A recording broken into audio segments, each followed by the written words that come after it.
Hey, Roll for Crit here in Dallas at PhD's Speed Gaming event, and we are talking to Isaias from Daily Magic Games, who has brought some fun stuff, Valeria and otherwise.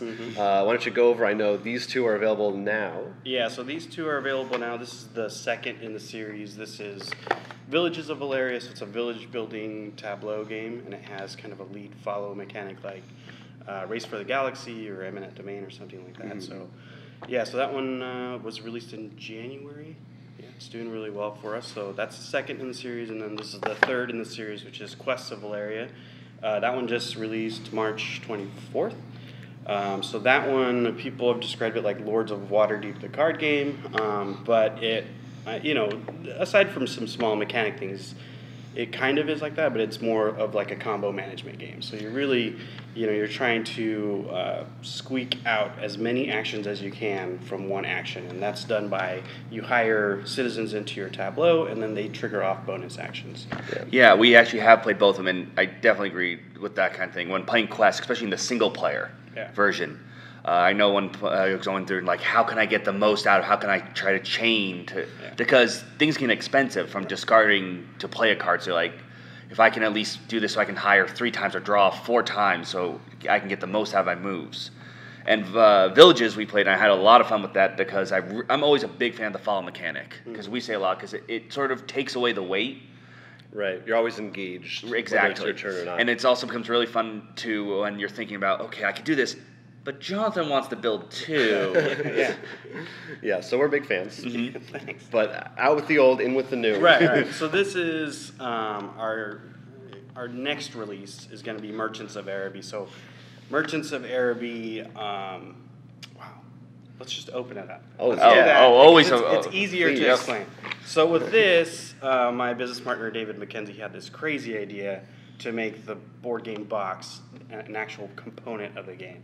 So what we did is we went ahead and made it a player board. So it's actually the board in the game, and you have some foam pieces, and the foam pieces help to create friction so the game doesn't slip out. Okay. So we've tested it. Some guys outside tested it. It's, you know, unless you like really. All right, we're gonna throw it and see how it does. Right. So we have some colorful rules, some player tents, and then we have some awesome looking camels, some coins and stuff. So the coins will go here. So these are the gems, the 5 coins, and then we have silver ones. And essentially what this game is the design conceit was Jay Treat was like, I want to make Magic the Gathering, but like a kind of a negotiation co-op game. So that's essentially what he made here, but you know, it was in development for so long that you can't really tell that it's Magic the Gathering anymore. So, you know, every person's gonna get, you know, their reference card. We're pretty well known for our reference cards. Oh yeah. So everyone's gonna get a merchant. And essentially this, when you tap it, it's going to produce that product. And the reason you're trying to produce those products is that there's going to be some caravans out here that we're going to try to fill with our camels, right? So in order to put my camel there, I need to tap my leaf merchant or my spice merchant to put that on there.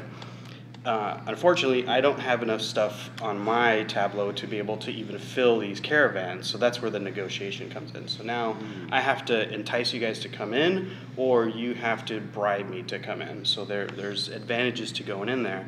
During your turn, you're going to be drafting some people, and that's going to bring out a new person, and this top card is then going to tell you what the payout is for each row, and then if the bandit hits any of those people. So there's a chance that you will not get anything. It's a very small chance, but it is there.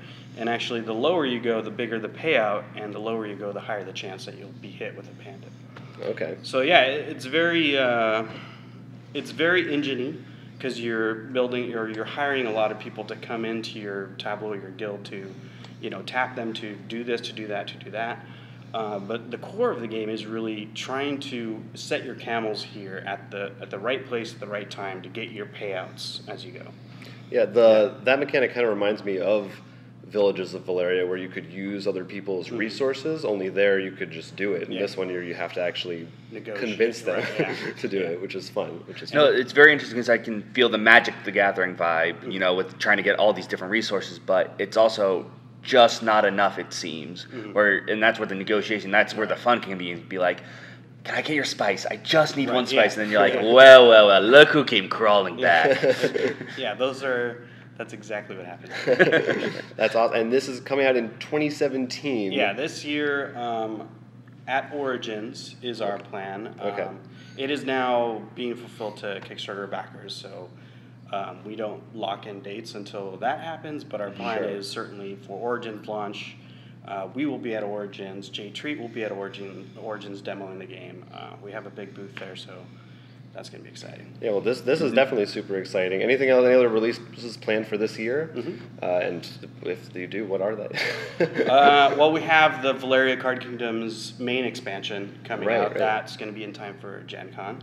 And then there's a bunch of little booster packs that comes out with that one as well. So that one is a whole new set of citizens and monsters and domains. And, it really is like Fire and Ice, or it's Flames and Frost. Flames and Frost, yes. I backed it. It's not a complete rip-off. I never had something to do with those two elements. I'm like, what were they again? And then we have 10-Minute Heist coming out by Nick Sibicki, who did King's Forge, and that one is it's a set collection game. But so there's a grid of cards, which is the Wizard's Tower, and you're kind of racing to get the items that you want, and you're going down the tower, but you can never go back up. So it's kind of it's almost like a push your item set collection game. And then at the end, you get points for sets of who has the most gems or who has the most 3-value items. And then there's some cursed items that let you do some powerful stuff in there. That sounds cool. So yeah, that's kind of a light filler game, but it's super fun. I think it's fun. No, I always enjoy those set collection games too, because you feel nice when you have that one set, especially if you know you're the only one going for it when the other two are fighting over something else. And the thing with that game is it's mostly known information, right? You know most of it, except you have your pocket card, which is secret. So because you can see everything, you kind of get an idea of what are people going to try to go for, and should I go for something else because I know he's going to tie up with that other guy, and if there's ties, they cancel out. There's 0 points for that. Right. So there's some planning in that as well. Speaking of open and hidden information, going back to this game, is our money and stuff actually hidden? Yeah, so the money is hidden. So that's you don't want to negotiate with someone who's obviously winning, right? If they're 10 points away from you, there's no way you want them to land on your caravan to get more points. Right. So we keep it hidden, and it really helps to create that vibe of are you ahead or am I ahead? And it keeps that kind of tension to the end of the game. Smart. No, I mean, yeah, it definitely helps with the negotiating on both ends, even if you're losing, because you can, they don't think you're losing as much, maybe, you can be like, yeah, I've got money to spare with it, before you're like, I only have 3 coin.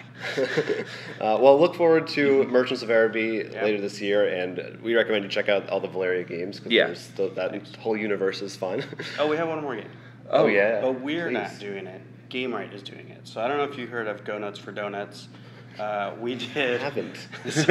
We did a Kickstarter campaign for this. It was successful, and they saw it and they're like, "Hey, this is going to be a perfect fit for our line. Can we license it and tweak it and release it?" And we said sure. So they showed it at the New York Toy Fair, and it did really well for them there. I don't know the exact release date, but it will be this year, and that is a super fun game. Okay, I mean, you definitely have a good variety of stuff. Smattering. It's a shotgun approach. Yeah, no, I like it. Well, so far you've been hitting all the targets. Yeah. But until then, this has been Roll for Crit at the PT Speed Gaming event. Thanks for watching.